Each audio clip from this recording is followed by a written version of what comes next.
So much going on right now. We want to bring in our two political analysts, Fink and Wendy Patrick, to get their insights on today's historic proceedings. Yeah, welcome to the floor. Wendy, I want to start with you on this. We heard about the 34 felony counts against him. Does this mean he could potentially go to jail even as a presidential candidate? These are not the kind of charges that traditionally carry jail time. And, to that extent, today's big reveal was not a revelation. This was not a surprise. And some are saying on both sides of the aisle, it's more quality than quantity is what they were expecting. But it seems to have shaken out the other way around. If you read what they are, it's just quantity. It's the same type of charge over and over again. Now, whether that's a good or a bad thing, remember, this prosecution was brought without fear or favor. That's the assumption.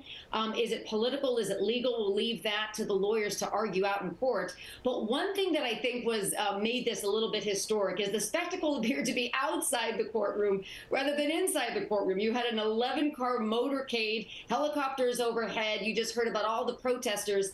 When it was very subdued inside, it was a short proceeding. The former president pled not guilty, and the next court date was set in December. So very anticlimactic for everybody that expected some sort of fireworks at that courthouse today. Absolutely. And right now we have kind of our reaction. Laura, I want to ask you, we know that since word of the indictments came out, support among Republicans for former President Trump has only grown.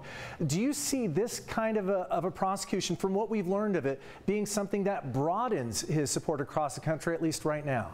Well, the impact electorally is, of course, an open question as we stand over a year away from the first primary, or just under a year from the first primary. And I think that remains to be seen. That said, if I had to venture a guess, we will see definitely in the short term this solidifying his support. However, in the long term, especially in the context of the other parallel investigations into January 6th, into the documents at Mar-a-Lago, and into the Georgia election case, if there is a corrosive effect to multiple charges potentially being levied. This, of course, is only the opening salvo, only the first set of charges that are the result of an investigation. If other charges come forward in the future, they could have a corrosive effect for his long-term prospects. And I will say that one more thing. While this may galvanize Republican voters, we know that it turns off the independents and swing voters that could be critical in the coming election. And Wendy, I want to pose the same or similar question to you as well. When it comes to Republicans, what do you see happening going forward, given the fact that the next court date is not until December, which makes us about a year and a month out from the 2024 presidential election? Would Ron DeSantis consider this a bonus for him if he plans on running for president? Well, his numbers haven't shown that. And actually, Donald Trump has been lashing out and cashing in on this indictment. He raised about $4 million within the first 24 hours. Now I hear it's up to $8 million. But here's the question, is that sustainable? Now, this doesn't mean the dominoes are gonna fall on the other investigations and they're gonna be triggered too, and he's gonna be now charged with a number of different things.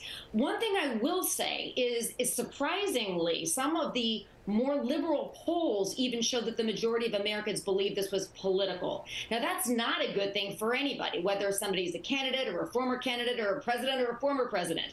But it also doesn't bode necessarily well for Joe Biden. So it is true he may get a bit of a bump, and December's a long way away. But ultimately, long term, there will be those Americans that, even though they might feel sorry, they might think that the former president's being victimized, nobody wants somebody with this much baggage. So it does seem to be the reaction is going to be mixed, even more so as we march towards the 2024 election. I guess if we're looking at that big picture 2024 election, we'd have to look at President Biden and how he's handling this. This is a state case. Alvin Bragg he's in New York. President Biden hasn't really said too much about this. Is he handling this the right way by kind of being hands-off, Laura? Well, I think it's really important to separate the justice system from the presidency. And that was a line that President Trump sought to blur a lot of times. I think President Biden is seeking the opposite approach, really seeing the judiciary as an independent branch of government, really seeing the justice system as having its own